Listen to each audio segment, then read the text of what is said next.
살아계신 주님, 이 아침도 주의 은혜의 보좌 앞에 나왔습니다. 보혈의 능력으로 오늘 우리의 영역을 덮어주시고 거룩하게 하시고 정결하게 하여 주시옵소서. 날마다 새로워지게 하여 주시옵소서.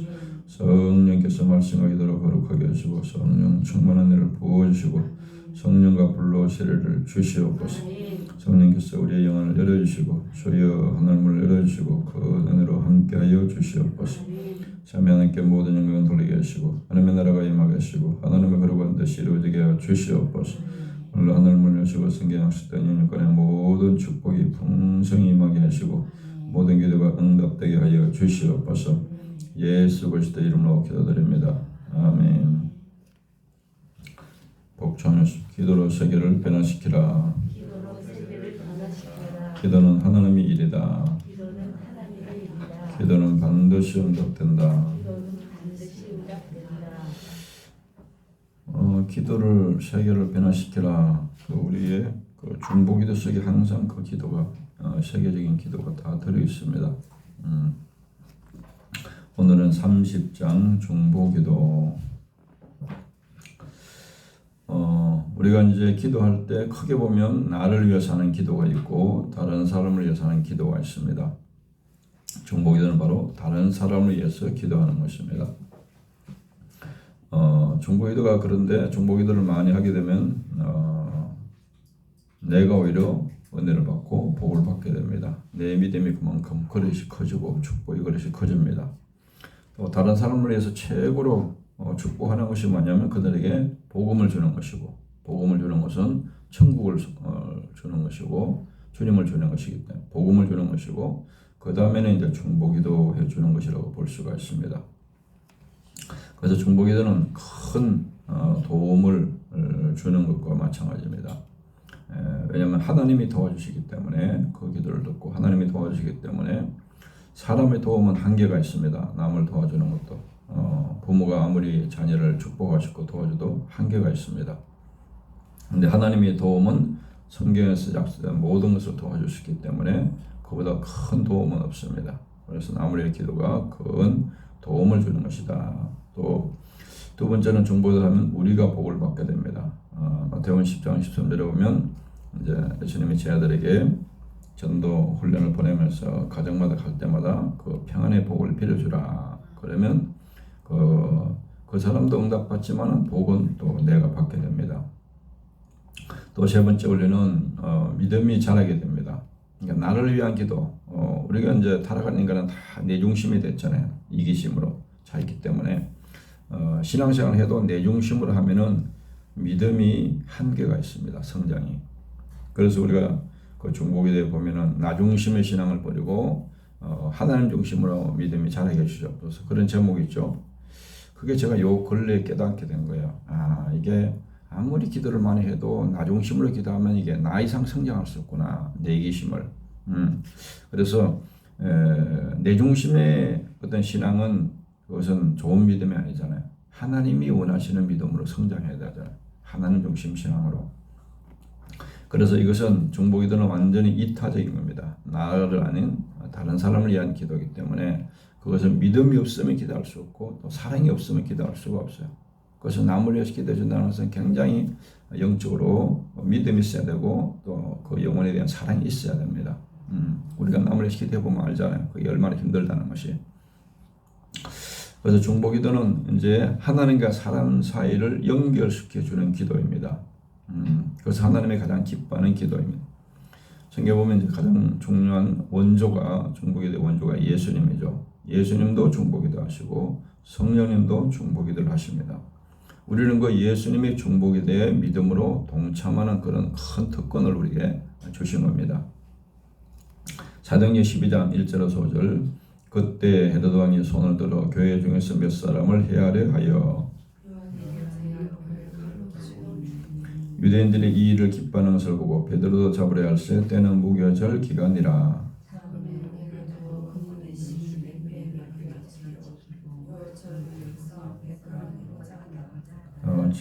이에 베드로는 옥에 갇혔고 교회는 그를 위하여 간절히 하나님께 기도하더라. 아멘. 지금 이제 초대교회에 보면은 헤로드 왕이 권력을 가진 헤로드 왕이 교회 중에서 몇 사람을 헤아려 죽이려고 해가지고 사도 중에 야고보를 죽였습니다. 야고보를 칼로 죽이고 또 이제 그 사도 중에 대장인 베드로도 이제 죽이려고 이제 감옥에 가다 놨습니다. 그래서 무교절은 그런 죽일 수가 없는 기간이기 때문에 무교절 끝나면 바로 이제 죽이려고 하는데 그래서 감옥에 철저히 이제 가다 놨습니다. 죽이려고. 그래서 베드로는 옥에 갇혔고 예루살렘 교회 성도들이 베드로를 위해서 간절하게 이제 마가의 집에 모여서 합심 기도를 하고 있었습니다. 중보 기도를 하고 있습니다. 그러니까 헤롯은 권력이죠. 인간적으로 볼 때는 헤롯은 막강한 권력을 가진 왕이고 또 감옥도 튼튼하게 철동같이 지키고 있고 쇠고랑으로 또 철저히 묶어놨고 그러니까 뭐 도저히 인간적으로 볼 때는 불가능한 상황이었습니다. 그런데 이들이 할 수 있는 것은 마리아 집에 모여서 합심해서 성도들이 이제 간절하게 기도하는 것. 그런데 하나님께서 그 기도를 들으시고 놀라운 기적을 베풀어 주었습니다. 그래서 중보기도는 놀라운 능력이 있습니다. 지난도 약속했죠. 두세 사람이 내 이름을 모은 것이 나도 함께한다. 그들을 다 듣는다고 말씀하고 있습니다. 첫 번째는 중보기도는 능력이 있습니다. 사도행전 12장 5절 이에 베드로는 옥에 갇혔고 교회는 그를 위하여 간절히 하나님께 기도하더라. 아멘. 베드로가 옥에 갇혔을 때 예루살렘 교회는 성도들이 할 수 있는 것은 간절하게 기도했습니다. 그런데 기도는 능치 못할 일이 없습니다.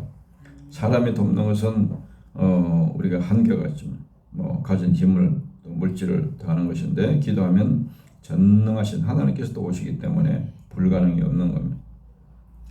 사람이 도와주는 것은 자신이 가진 것만큼만 도와줄 수 있습니다. 그런데 기도로 돕는 것은 무엇이든지 전능하신 하나님께서 약속하신 것은 다 그것이 모든 것이 가능한 겁니다. 그래서 중보기도는 능력이 있습니다. 그래서 우리가 어떻게 보면은 세상이 변화되는 것이 돈이나 권력이나 과학이나 이런 사람들의 힘으로 변화되는 것 같지만은 그거는 절대로 변화되지 않습니다. 오히려 약한 보이는 성도의 기도가 통해서 하나님께서 역사함으로 세상이 변화되는 것. 두 번째, 중보기도는 반드시 이루어집니다. 사도행전 12장 6절 7절 헤롯이 잡아내려고 하는 그 전날 밤에 베드로가 두 군인 틈에서 두 쇠사슬에 매어 누워 자는데 파수꾼들이 문 밖에서 옥을 지키더니 호련히 주의 사자가 나타나매 옥중에 광채가 빛나며 또 베드로의 옆구를 쳐 깨워 이르되 급히 일어나라 하니 쇠사슬이 그 손에서 벗어지더라. 아멘. 헤롯이 잡아내려고 하는 그 전날 밤, 이제 내일이면 죽이려고 하는데 오늘 무교절이 끝나니까 그 전날 밤에 베드로가 얼마나 지금 철저하게 두 군사들 틈에서 두 쇠사슬에 매여 있다. 군인들 틈에서 군인 같이 묶어놨어 쇠사슬로. 또 밖에서는 또 문에서는 또 파수꾼들이 지키고 있습니까? 얼마나 철통같이 지키고 있어요. 그런데 천사가 나타나서 하나님께 천사를 보내니까 베드로를 옆구리쳐서 천사가 깨워오죠. 베드로가 깨워갖고도 보면 성경 보면 이게 꿈인가 정신가 베드로도 얼떨떨해가지고 지금 뭔 줄을 몰랐습니다. 그런데 따라가니까 그냥 저절로 다 쇠사슬로 다 풀려지고 옥문도 다 열려버리고 그냥 신기한 능력으로 그렇게 구원을 받은 겁니다. 그래서 헤롯이 죽이려고 하는 그 전날 밤 주의 천사가 베드로를 기적적으로 구출했습니다. 그래서 사람들은 다 이제 내일이면 베드로가 죽는다. 왜냐면 야고보도 죽었으니까 이제 다 끝났다 생각하는데 그래도 이제 연약한 가운데서 그들이 모여서 기도를 했습니다. 근데 하나님께서는 성도들의 기도를 들으시고 베드로를 기적적으로 살려주었습니다. 그래서 기도는 반드시 응답된다는, 기도는 전능하신 하나님이 역사하기 때문에 놀라운 능력이 있습니다. 세 번째, 중보기도는 시공간을 초월해서 역사합니다. 사도행전 12장 5절 이에 베드로는 옥에 갇혔고 교회는 그를 위하여 간절히 하나님께 기도하더라. 아멘. 베드로는 감옥에 갇혀 있었습니다. 그런데 성도들은 마리아 집에 합심하여서 기도하고 있었습니다. 하나님께서 성도들의 기도를 들으시고 천사를 보내서 감옥문을 열어주시고 놀라운 기적으로 베드로를 구출해 주었습니다. 그래서 중보기도는 시간과 공간을 초월해서 역사합니다.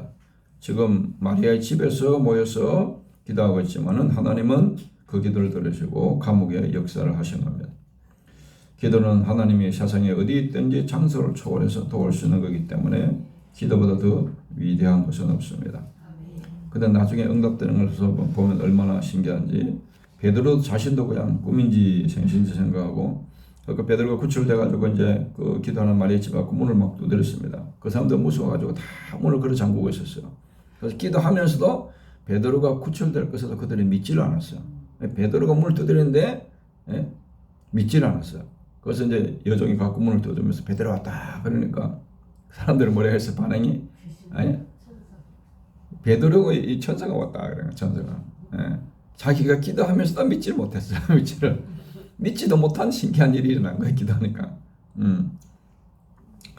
마태복음 8장 13절에 보면 예수께서 베드로에게 이르시되 가라는데 믿은 대로 될지어다 하시니 그 즉시 하인이 나으니라. 백부장도 이제 자기 집에 예수님과 같이 치료하겠다니까 여기서 주님이 기도만 해도 낫습니다. 그래서 백부장의 믿음을 주님이 칭찬했습니다.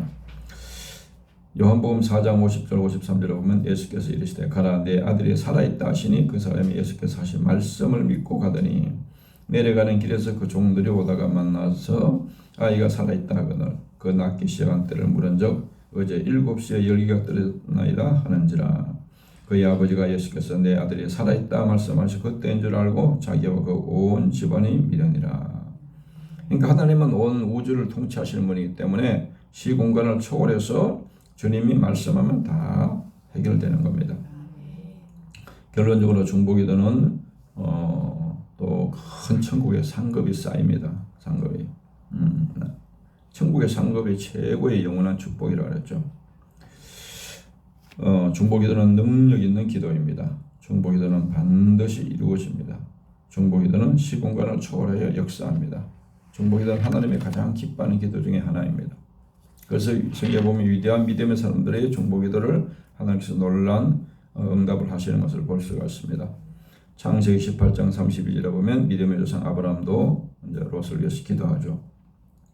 아브라함이 또 이르되 주는 노하지 마옵소서 내가 이번만 더 아뢰리다. 거기서 신명을 찾으시면 어찌하려 하시나이까. 이르시되 내가 신명으로 말미암아 멸하지 아니하리라. 그래서 이 아브라함의 중보기도로 조카 롯이 구원을 받습니다. 출애굽기 32장 11절 14절 모세가 그의 하나님 여호와께 구하이르되 여호와여 어찌하여 그 큰 권능과 강한 손으로 애굽 땅에서 인도해 내신 주의 백성에게 진노하시나이까. 어찌하여 애굽 사람들이 이르기를 여호와가 자기 백성을 산에서 죽이고 지면에서 진멸하는 악한 의도로 인도해 내었다고 말하게 하시려 하나이까. 주의 명령한 오늘 거치시고 뜻을 돌이키사 주의 백성에게 이 화를 내리지 마옵소서. 주의 종 아브라함과 이삭과 이스라엘을 기억하옵소서. 주께서 그들을 위하여 주를 가리켜 명시하여 이르기를 내가 너희의 자손을 하늘의 별같이 많게 하고 내가 허락한 이 온 땅을 너희 자손에게 주어 영원한 기업이 되게 하리라 하셨나이다. 모세도 그런 약속을 붙들고 기도합니다. 그러니까 여호와께서 뜻을 돌이키사 말씀하신 화를 그 백성에 내리지 아니하시니라. 하나님이 그렇게 중보기도를 기뻐하시는 것을 볼 수가 있습니다. 로마서 8장 34절에 보면 누가 정죄하리요 죽으실 뻔하나 다시 살아나신 이는 그리스도 예수시니 그는 하나님 우편에 계신 자여 우리를 위하여 간구하신 자시니라. 예수님이 늘 우리를 중보기도하고 있다는 것. 또 로마서 8장 26, 27절에 보면 성령께서 우리를 위해서 계속 중보기도하고 있다는 겁니다. 이와 같이 성령도 우리의 연약함을 도우셨느니 우리는 마땅히 기도할 바를 알지 못하나 오직 성령이 말할 수 없는 탄식으로 우리를 위하여 친히 간구하시느니라. 마음을 살피신 이가 성령의 생각을 아시나니 이는 성령의 하나님의 뜻대로 성도를 위하여 간구하심이라. 그러니까 예수님도 계속해서 우리를 위해 중보기도 하시고 성령님도 우리를 위해서 계속 중보기도 하시고 그러니까 우리가 그것 때문에 멸망받을 수가 없는 겁니다. 구원받은 사람이 끝까지 구원을 받을 수가 있는 겁니다. 고린도후서 11장 2절에 내가 하나님의 열심으로 너희를 위해 열심을 내노니 내가 너희를 정결한 처녀로 한 남편인 글쎄께 드리려고 중매함이로다. 그래서 중매장인 것 같다. 하나님과 우리 사이에 중매장과 같은 것이 역할이 바로 이 중보기도이다. 빌립보서 2장 5절에 너희 안에 이 마음을 품으라 곧 그리스도 예수의 마음이니. 그래서 예수님의 중보기도를 닮아가는 것이 바로 우리의 가장 어떻게 보면 기도의 높은 수준입니다. 성숙한. 그래서 우리 신앙의 목표는 예수님을 닮아가는 것이 최고의 영적인 목표입니다. 그래서 하나님은 항상 그 가정을 심판하기 전에 또 어떤 공동체를 심판하기 전에 그 민족을 심판해 먼저 중보기도하는 자를 찾고 그게 없으면 멸망시켰다 그러죠. 멸망시켰다. 그래서 내 한 사람이 가정의 중보기도 우리 가정에 죄가 있지만은 하나님의 그 가정 제약대로 심판하면 멸망받지만은 내가 중보기도하면 하나님께서 내 기도를 듣고 용서해 주신다는 거예요. 예. 그래서 공동체를 위한 기도, 또 이 민족을 위한 기도, 이런 중보기도자들이 많아지는 것이 하나님의 큰 복을 받는 비결이고 또 이 민족을 살리는 비결입니다. 주여 감사합니다. 살아계신 아버지 하나님, 오늘도 하나님께서 우리의 기도를 통해서 전능하신 하나님이 들으시고 그 기도를 이루시는 하나님의 놀라운 약속들을 우리가 기억하면서 기도할 때 하나님의 그 말씀대로 그대로 이루어지게 하여 주시옵소서. 하나님은 중보기도를 먼저 찾으시고 그 기도가 있으면 하나님께서 용서하시고 진노하지 않는다고 말씀했사오니 우리 가정을 위한 중보기도, 또 주의 공동체를 위한 중보기도, 이 민족을 위한 중보기도, 한국교회와 주의 모든 세계 백성들을 위한 기도가 하나님께서 주의 중보기도를 통해서 응답하여 주시고 역사하여 주시고 우리의 기도를 통해서 세계가 변화되게 하여 주시옵소서. 예수 그리스도의 이름으로 기도드립니다. 아멘.